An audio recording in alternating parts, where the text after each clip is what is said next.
Welcome to Fan Friday, where your ideas take the spotlight. Drop your what-if theory in the comments, and you might see it featured in next week's video. What if Anakin was granted mastery after Ahsoka left the Order? Anakin Skywalker stood before the Jedi High Council, his heart pounding in his chest.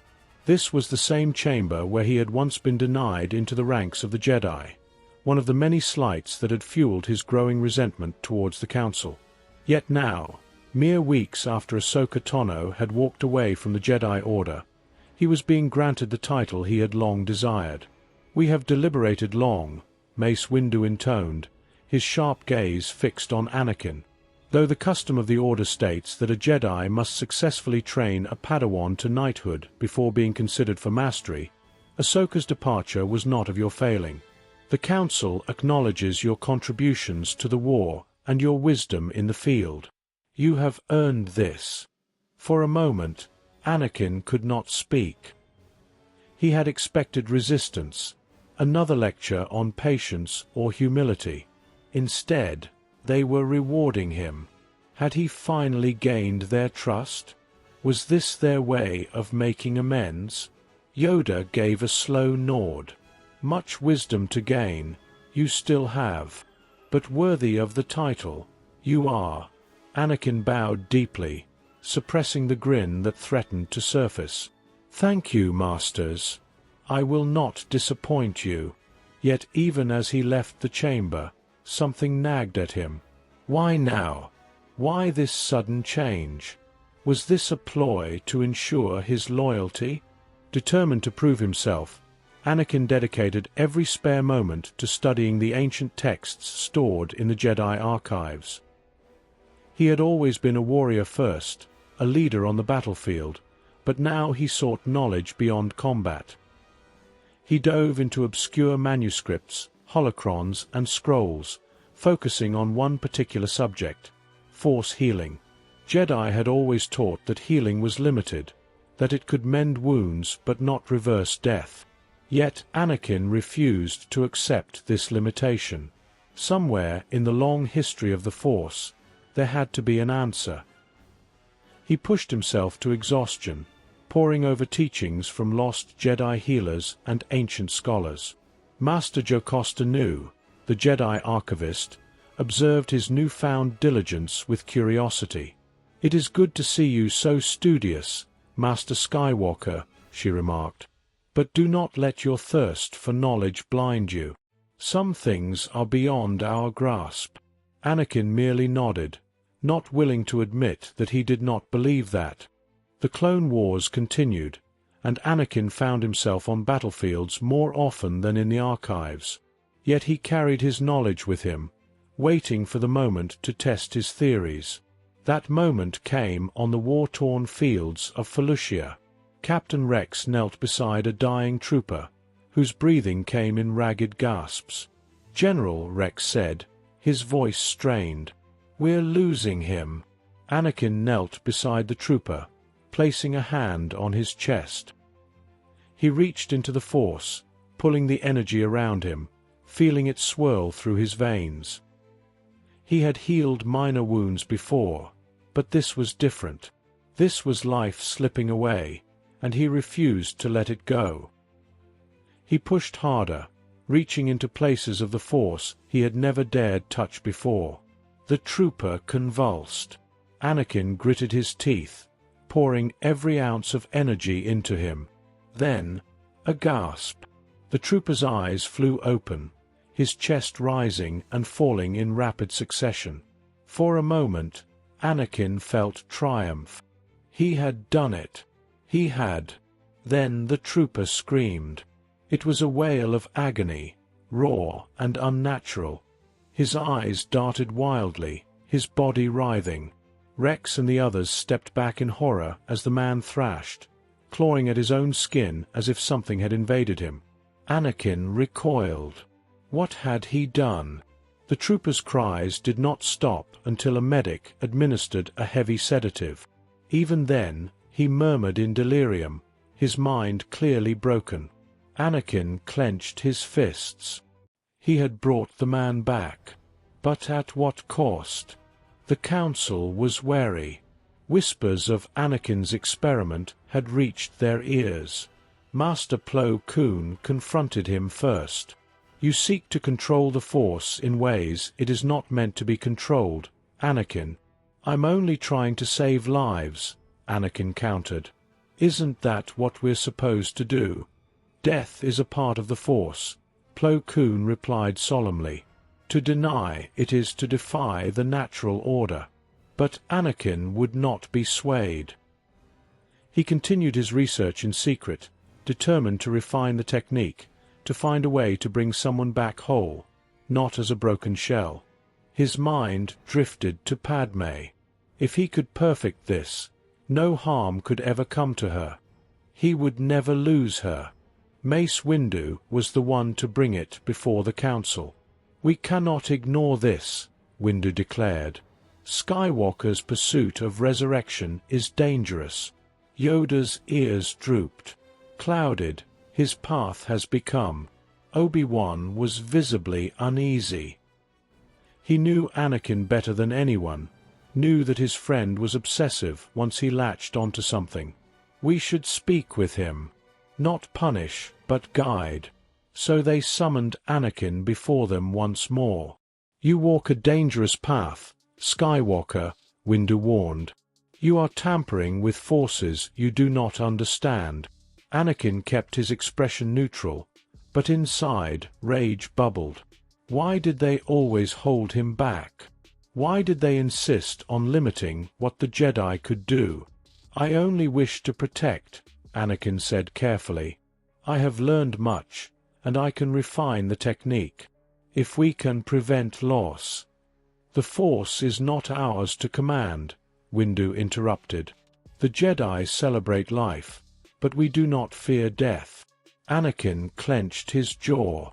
They would never understand. They had already accepted their own demise. That night, Anakin did not sleep. He sat alone, staring out at Coruscant, his faith in the Jedi shaken. He had done everything they had asked, obeyed every rule, fought their war. And yet, they still distrusted him. What if they were wrong? His mind returned to the trooper on Felucia. He had succeeded, even if it wasn't perfect. The answer was close. He could feel it. He only needed more time. He did not know that deep in the shadows, Sidious was watching, smiling. The seed had been planted. Anakin took the council's mistrust to heart. Despite all he had done, all he had sacrificed, they still doubted him. They still saw him as reckless, dangerous. Their fear was suffocating. He had been granted the rank of master, and yet, they still held him back. They denied him access to the true depths of the Force, dismissing his work with Force healing as unnatural. But how could healing, saving lives, be wrong? The thought festered in his mind, twisting into resentment. If the Jedi refused to support him, then perhaps their way was flawed. Perhaps their teachings were incomplete. With nowhere else to turn, Anakin sought out the one person who had always believed in him, the one man who had guided him like a father. Palpatine. The Supreme Chancellor welcomed him with open arms. "My boy," Palpatine said, his voice smooth as silk, "I sense great conflict in you. Tell me what troubles you." Anakin hesitated for only a moment before he spoke. "I've been studying ancient Force techniques the Jedi fear. I brought a clone back to life, but his mind was broken. I need to understand more. I need to know everything about the Force, but they won't let me." Palpatine's expression darkened. "Ah, yes. The Jedi. Always so blinded by their own dogma. They fear what they do not understand. But tell me, Anakin, if you truly wish to master the Force, then why study only one half of it?" Anakin narrowed his eyes. "What are you saying? There are powers beyond what the Jedi allow. techniques lost to time. There is a world, Malachor, an ancient place of knowledge. It is said that long ago, Jedi and Sith clashed there in a terrible battle. The ruins still hold echoes of their power. If you truly wish to understand life and death, then you must study the Force from all angles. Anakin hesitated. How did Palpatine know so much about the Sith? But the hunger for knowledge gnawed at him, louder than his suspicions. The Jedi had failed him.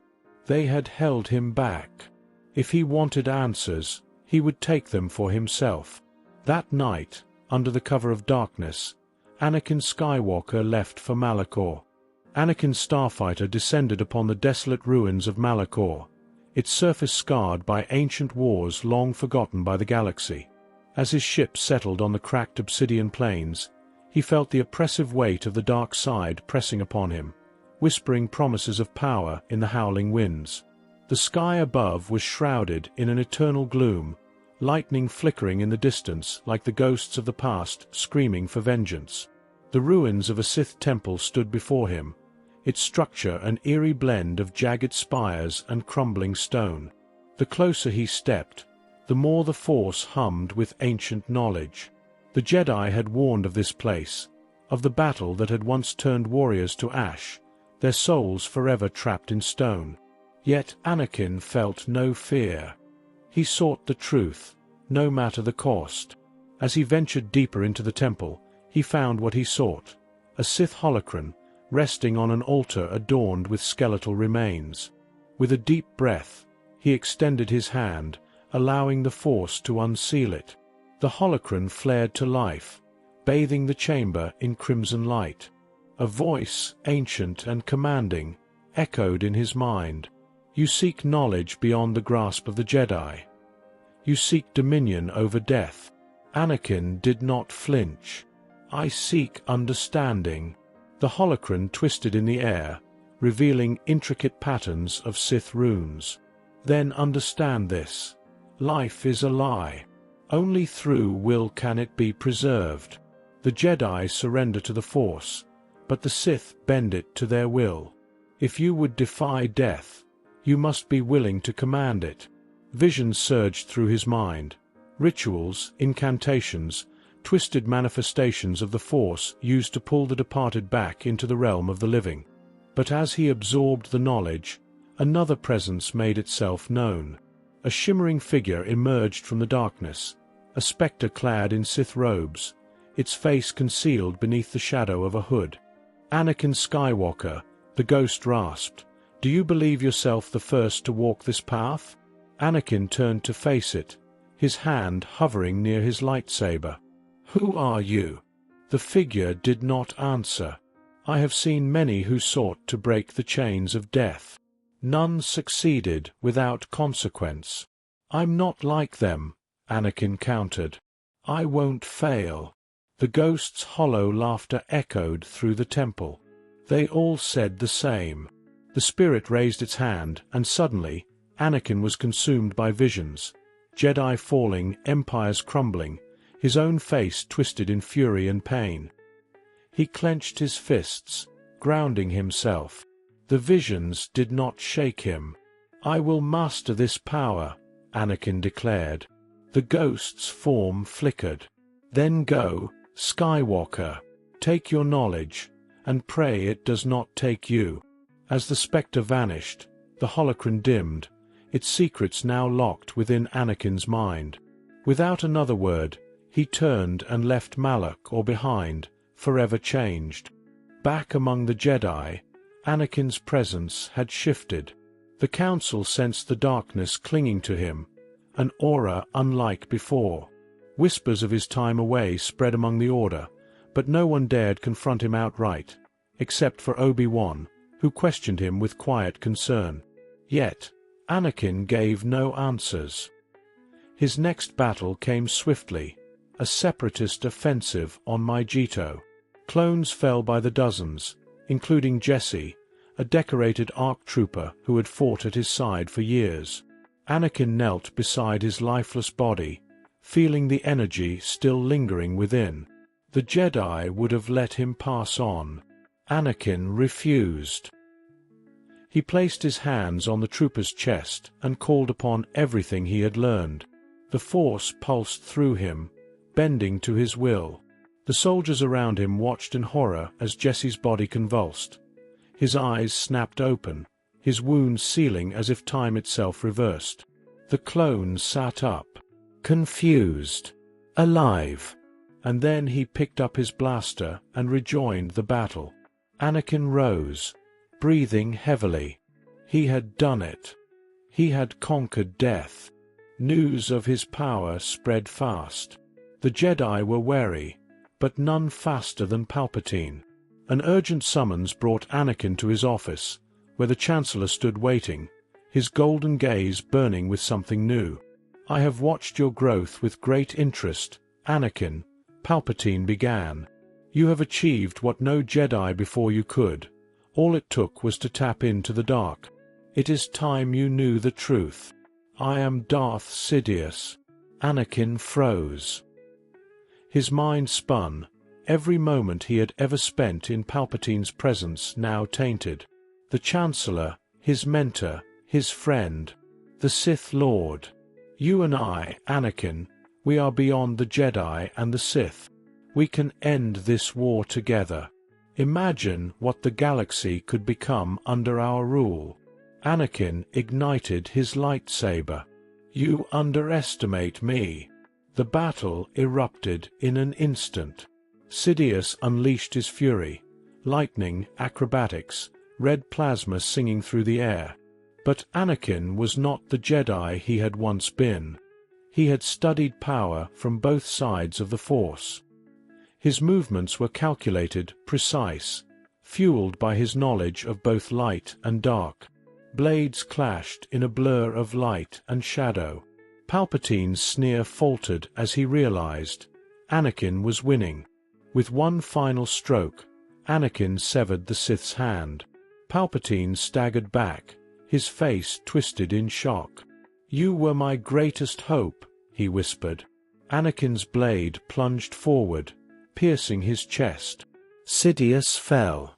The Sith were no more. The Council was stunned. The war was over. Anakin Skywalker, their rogue student, had done what they could not. Yet Mace Windu's eyes remained hard. "You studied the dark side to achieve this." Anakin did not deny it. "I used the Force in ways the Jedi fear. But I did what had to be done." Over the following months, tensions grew. Anakin walked the halls of the temple, sensing their eyes on him. He was a hero, yet an outcast. Mace Windu, especially, became confrontational, questioning his every action. Finally, Anakin made his choice. He stood before the Council, Padme at his side. "I will not be bound by the Jedi's rules any longer." Yoda bowed his head. "Your path, your own it is. With you, the Force remains." And so, Anakin Skywalker became the 21st Jedi Master to leave the Order. He walked away, not in anger, but in peace. To live, to raise his children, to teach them a path beyond the Jedi, beyond the Sith, a path truly balanced in the Force. Drop the scenarios you would like to see in the comments, and I will pick one every week. I hope you enjoyed this video. See you in the next one.